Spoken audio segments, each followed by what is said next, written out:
আসসালামু আলাইকুম সবাইকে। আশা করি সবাই ভালো আছেন, সুস্থ আছেন। জাস্ট দুটি বিষয় আসলে ক্লিয়ার করবার জন্য আপনাদের উদ্দেশ্যে এই ভিডিওটি করা। প্রথমটি ফোন ভাঙা নিয়ে। আমি কখনোই বুঝতে পারি না আমি অন্য একজনের ফোন ভাঙলে সেটাতে আমার আসলে কী উপকার হবে কিংবা আমি কী বেনিফিট পাবো। আপনারা হয়তো ভালো অ্যান্সার দিতে পারবেন এটার। আর যার ফোন ভাঙা নিয়ে কথা হচ্ছে তার ফোনটি আমি কখনোই ইন্টেনশনালি ভাঙিনি। যেহেতু করোনাকালীন সময়ে আমার স্বাস্থ্যবিধি মেনে চলার চেষ্টা করছিলাম আমি।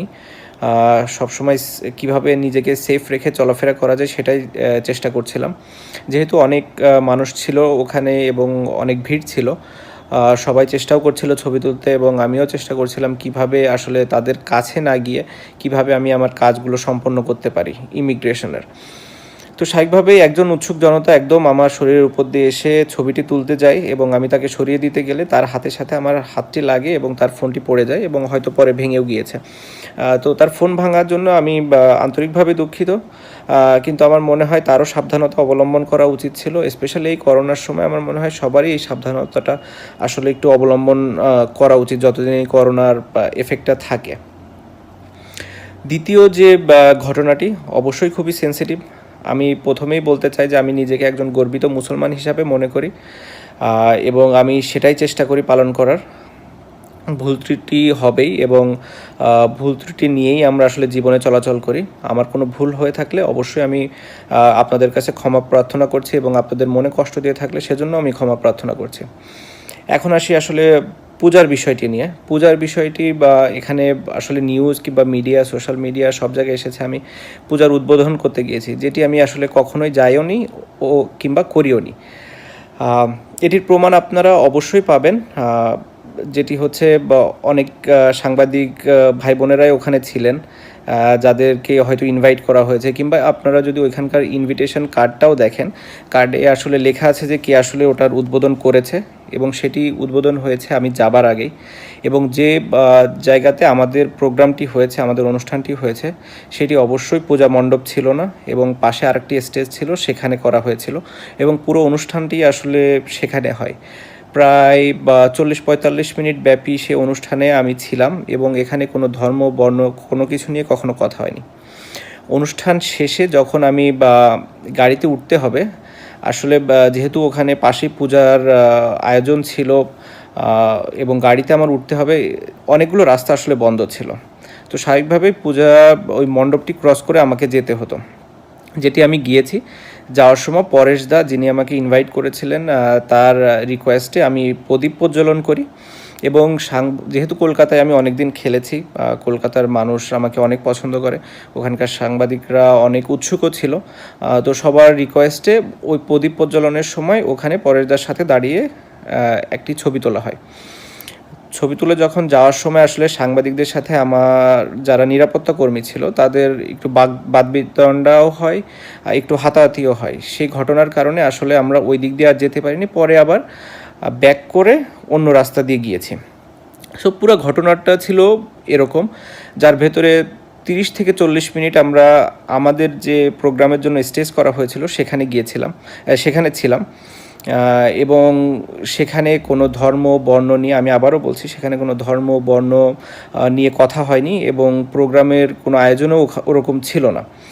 হ্যাঁ, যেটা হয়েছে যে 2 মিনিটের যে সময়টা আমি ওই পূজা মণ্ডপে ছিলাম সেটি নিয়ে সবাই বলেছে এবং তারা ধারণা করছে যে আমি পূজার উদ্বোধন করেছি, যেটি আমি কখনোই করিনি এবং একজন সচেতন মুসলমান হিসাবে আমি করব না। তারপরেও হয়তো ওখানে যাওয়াটাই আমার ঠিক হয়নি।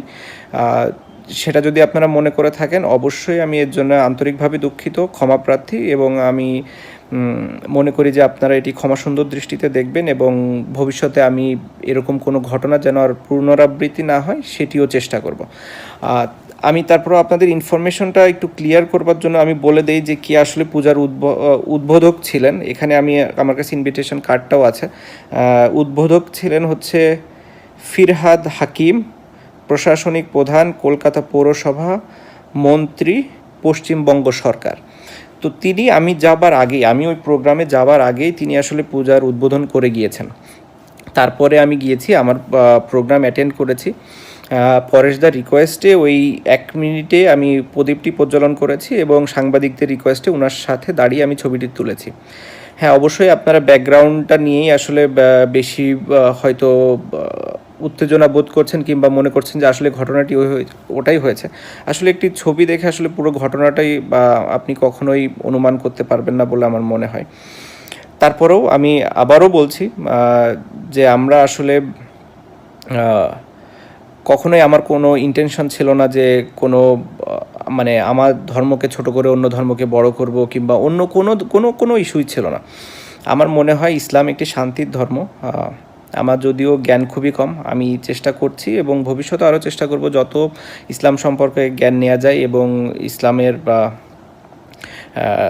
নিয়ম অনুযায়ী যেন আমি চলতে পারি, সেটি আমি চেষ্টাও করি। হ্যাঁ, সবসময় হয়তো আমি করতে পারিনি কিংবা করা হয়ও না, বাট আমার এরকম কোনো ইন্টেনশন নাই যে আমি ভবিষ্যতে এটা করতে পারবো না। আমার অবশ্যই ইন্টেনশন আছে। আমি শুধু একটি কথাই বলবো যে